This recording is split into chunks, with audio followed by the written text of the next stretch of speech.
Welcome to Knicks Home Court with your host. My name is Greg Armstrong. This is episode number 57. 57. I'm doing podcasts back to back. I normally don't do that, but and by the way, this probably won't happen all season long, but I wanted today to do a podcast and thank the people commenting on the video. I appreciate that, to answer some questions and things like that. This is like house cleaning, you know. So I'm gonna read some of your names and respond to some of your comments and things like that. So let's start with from the last podcast, Red Osborne. Thank you for writing a comment, and you had said that Sessions didn't play bad in their last game against Boston. And I want to take just a minute or two to explain that situation. You're right. Sessions didn't play bad. However, what Boston decided to do was, we're not going to let Kristaps beat us. We're not going to allow you to shoot three-point shots, because, see, that's what a good defensive team does. They don't allow you to even shoot three-point shots. They push you to the mid-range and try to get you to get all your shots there. So what they said, when it was pick and rolls, they never worried about Sessions. On the pick and rolls, what happens on the pick and roll is you have to pick your poison. So if you have a devastating point guard like, say, John Wall, and a devastating roller like Marcin Gortat, you have a problem. You have to decide where your poison is going to be. Do we hedge and double team Wall, and then he's going to hit Gortat? Or do we don't hedge and Wall gets to the rim?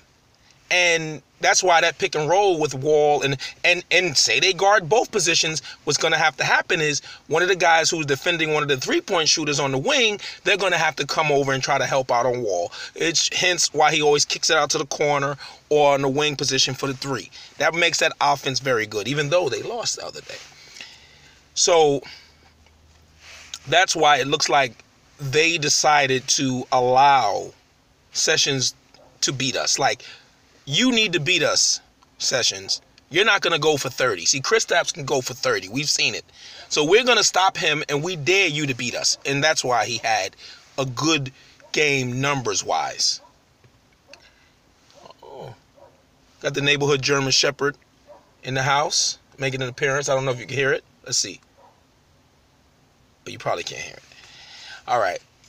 The next commenter name is Cloud Yo.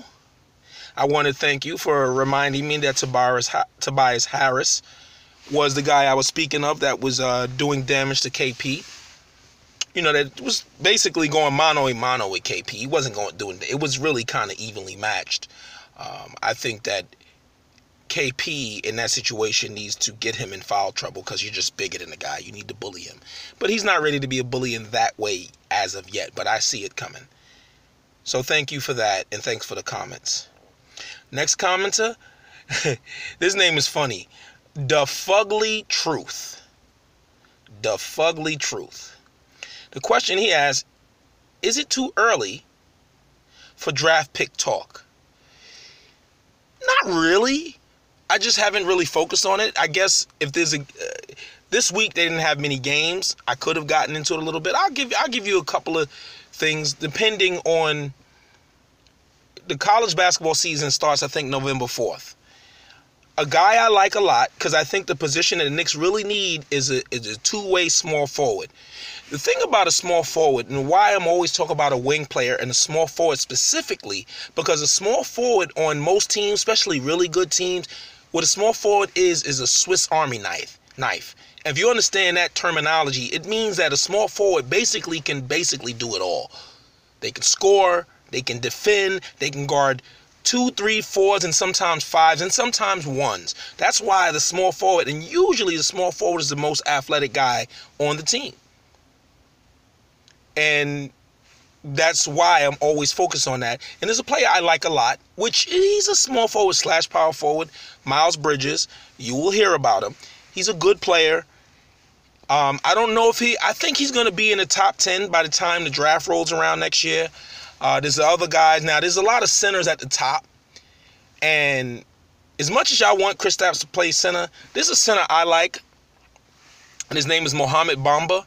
He's a defensive center. He's basically Dikembe Mutombo. I should have just said Mutombo.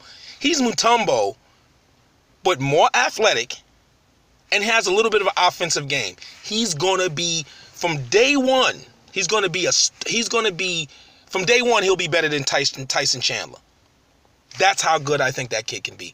Then you have at the number 1 pick, you have Porter, small forward. If the Knicks get lucky to get that position pick, I love him. He's 6'10", offensively gifted. You'd have 6'10" and 7'3" playing next to each other. And you have another center, DeAndre Anton, who is actually, he's more of an offensive-minded, but he plays defense too, and he has a complete game. I don't know how he would match up with Porzingis, because the kind of guy I want next to Porzingis, I don't want to have a New Orleans Pelicans situation with Anthony Davis and Boogie Cousins, even though they're hard to deal with. But sometimes I think when you have a team and you have a 5 and the parts have to match. One of the things I could say that I really liked about the Bulls teams, even though I hated the Chicago Bulls, but they had matching pieces. Jordan was the all-out scorer. He was all-world, basically, but he was a main scorer. You have Pippen, who was the all-world guy. Again, the Swiss Army knife, a small forward. Great defender. He'll guard the best team's offensive player as long as it's not a center. He can handle the ball. He can pass the ball. He can rebound. He can do it all. He's your Swiss Army knife. Then you had the rebounder in Rodman, when they had Rodman. They all had a role. And then their center was there for setting picks and things like that. And then you had Steve, I don't know if they had Steve Kerr in the second go around. Let's just say they had a shooter. Actually, had Ron Harper, but who became a better shooter. And he was for defensive purposes and for shooting threes. Open threes, because when you play with Jordan, you're going to get a lot of open threes. The parts have to mix and match. They have to match up. So a scoring center, not a scoring center like Cantor, because Cantor's basically parked down low. But a scoring center that likes to use most of the court, similar to a Kristaps, and he's not a playmaker, I don't think is a great fit with Kristaps, even though I think that player is going to be really good. Because these guys are 7-footers with skills. That's what's coming into the league coming up. And then you have Luka Doncic. I'm probably butchering his name. Everybody's high on him. I don't like too much hype. I've seen the guy. I think he's very good. He's a 6'8" shooting guard. A legitimate shooting guard, by the way. He's a lethal shooter. He can be a star in this league. He can also probably play small forward in a pinch. I would be happy with him as well, even though I would rather get Porter, but I would be happy with him. So this draft is loaded with some good players. There's no real point guards I know of. There's one point guard, but Knicks are not going to be looking in that direction. Mainly is power forwards, centers. The position that's represented the most in the top is centers, power forward, and then small forward. So that's your little draft pick talk, just a little bit. You know, I went longer than I thought I would on that because I got to get through all these commenters. Okay, the next commenter on my YouTube videos is NYC Ball 8. Big shout out. Thank you for commenting on my, here go the dog with their appearance again. Thanks for commenting on my videos. I appreciate it. And your comment was that the Knicks made Tatum and Brown look good. And the truth is, Tatum and Brown are very good players. Brown is actually a small forward that's transitioning over to the shooting guard position. And the Boston's going to be all right with those guys. Now, I know Tatum's going to hit that rookie wall, but those guys can, what it is that those guys can score. And not only that, you are correct. We did make them look better than what they were, but basically we were undersized because fucking Hornacek wants to keep playing the fucking shooting guards, a small forward, who are not actually 6'7", 6'8". They're fucking too short. Sorry about that, but they're too short. So anyway, that's why that happened. But thanks for the comment. Joe Collins, next commenter. I just want to thank you. You gave me props on the podcast. I appreciate that. And I apologize if I mess up this name. Vandelis Bimbury. And you said, talk to Coach Hornacek. I wish I had access to talk to him. I wish I can advise him, but I couldn't.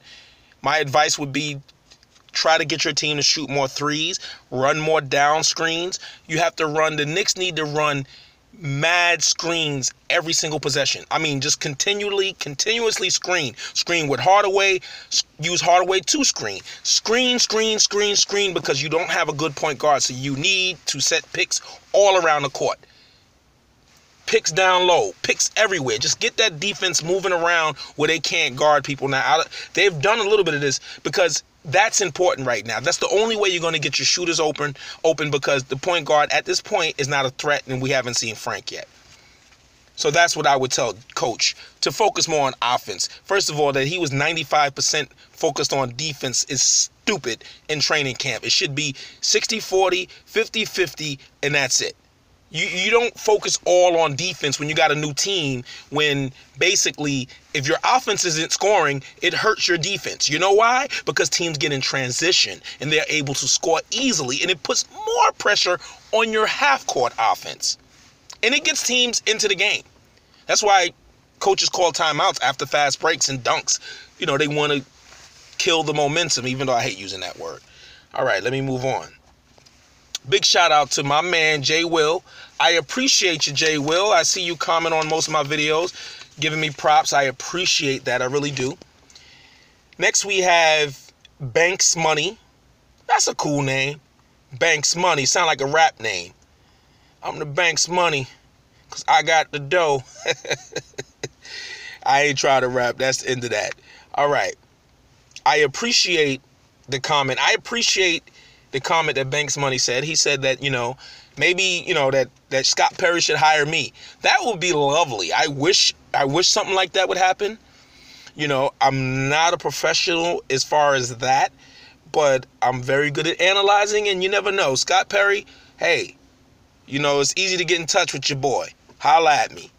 I won't be a scout because that's not my thing, but I understand this game to a high, very high level. I've been watching it over 30 years, so I understand. I've been watching this game longer than half of the players on the team been living. Actually, longer than most of the players been living. So that's something else, right? But anyway, he asks a question. Banks Money asks a question. Would it be too soon to hire Mark Jackson as coach and fire Jeff Hornacek, or wait till the All-Star break? I love this question. This is perfect. I almost did a podcast about firing Jeff Hornacek. Let me explain to you. All right, let me answer the first part. I would not hire Mark Jackson. I am not a fan of Mark Jackson, the coach. There's a reason why that he coached Golden State, got them good to a decent team, and nobody has called to hire Mark Jackson. Why? Because Mark Jackson, people, is a dinosaur. He's not going to coach this new age basketball. He's not going to take advantage of the analytics. He's not going to have his team shooting a bunch of threes. He's going to tell Kristaps to play down low and become another Patrick Ewing. He is not for this team. And one thing I noticed that a lot of fans do, especially fans of bad franchises, especially like the Knicks franchise, we always want to bring back former players. And that's not how Popovich, the best coach in Spurs history, I'm sure, never played for the Spurs, never even played basketball in the pros. Another great coach, Brad Stevens. They brought him from college. You don't have to be, you don't just hire people because let me tell you something that I know about New York fans and all of y'all out there, even the people listening. You bring Mark Jackson here, this team is still going to stink, and people are going to be like, they should fire Mark Jackson, because fans are fickle and emotional. So no, we should not hire Mark Jackson. That's part of it. And I will speak on who I think we should hire and when. Next one. Fire Jeff Hornacek or wait till the All-Star break. All right, first of all, I believe we should keep Hornacek. Barring they go 0-12 and everything is just falling apart, I think I would like to keep Hornacek for the entire season. Why? I'm going to tell you why. That might mean one less coach for Porzingis? What happens if you fire Hornacek? You're not going to really hire, unless you hire Blatt if he's available. You're going to probably hire an interim coach, right? So that'll be Kristaps. Let me see. He's played for Fisher, Rambis. Now Hornacek, if you fire Hornacek as an interim coach, 4 coaches in 3 years, and then guarantee if he's an interim coach, most likely next season it'll be his 5th coach in 4 years. That is a complete sign of dysfunction. You want him to leave the Knicks? You fire Hornacek this early. Trust me, it is not a good idea to fire him now. I don't like a lot of things he's doing, but you got to, first of all, Knicks losing, as much as I want them to win, is not a bad thing. So knowing that it's not a bad thing, why would you fire him? What are you expecting to accomplish? You just want to feel better. You just want to feel better that they fired him and maybe they win a few more games. No, you keep this coach and maybe he can grow into it. Maybe he can turn things around. Maybe he's the coach that we need. But firing him now doesn't really make much sense. Firing him by the All-Star game doesn't make sense. You need to, if you're going to get rid of him, you need to do it at the end of the season, maybe a couple of weeks left into the season. And then then if you hire interim for 1 or 2 weeks, that's not too bad. And you spend the offseason interviewing and really looking for a coach that you feel that can coach for the next 5 years. Not a 5-year contract and they coach for 1 or 2 years. No, a coach who's going to be Kristaps is going to be that coach. When you think of Kristaps, you think of that coach. Like you think of Parcells and Phil Simms, yes. When you think of, what's his name, Belichick and Brady, yes. When you think of Popovich and Duncan, yes. Or Popovich and David Robinson, yes. Steve Kerr and Steph Curry, yes. That's what you want. You don't want to keep Brad Stevens. It was Isaiah Thomas, but it's not now. But Brad Stevens and the Celtics, you want to pair Kristaps with a coach that's going to be his coach for years. Even the pairing of Larry Brown and Allen Iverson wasn't great, but they made it work because you knew that was a great coach, that was a great player, and they was able to still win. So that's why you don't do anything with Hornacek right now, in my opinion, and stay far away from Mark Jackson. I'm not a fan. I think he's a decent coach, but he's a coach that gets your team from bad to okay. And then you're going to have to bring in another coach anyway. And it doesn't make sense to do that. I believe now the kind of coach I think the Knicks should hire, I believe they should hire a younger coach, possibly look in the college ranks, and look for a coach whose philosophy is up-tempo and threes. Up-tempo, threes at the rim. Simple as that. One thing I respect about D'Antoni, I'm not a big fan, but I respect about him, is he don't waver from his system. He don't care where he's at. I'm going to run my system. If I get fired, I'm get fired running my system. One thing I don't like about Hornacek is he seems that he feels like he's trying to make people happy. And I thought we were going to get the system that Phoenix ran, but you do need the pieces to run that system. So we'll see. We'll see. Let's be real. We've all seen some defensive improvements. But that's not going to last if players are not scoring and they're getting blown out. But again, I would not fire him barring some serious losing. Like, I'm talking about getting blown out the next 10 games. He might have to go. So I hope I answered your question completely. The Fura TV.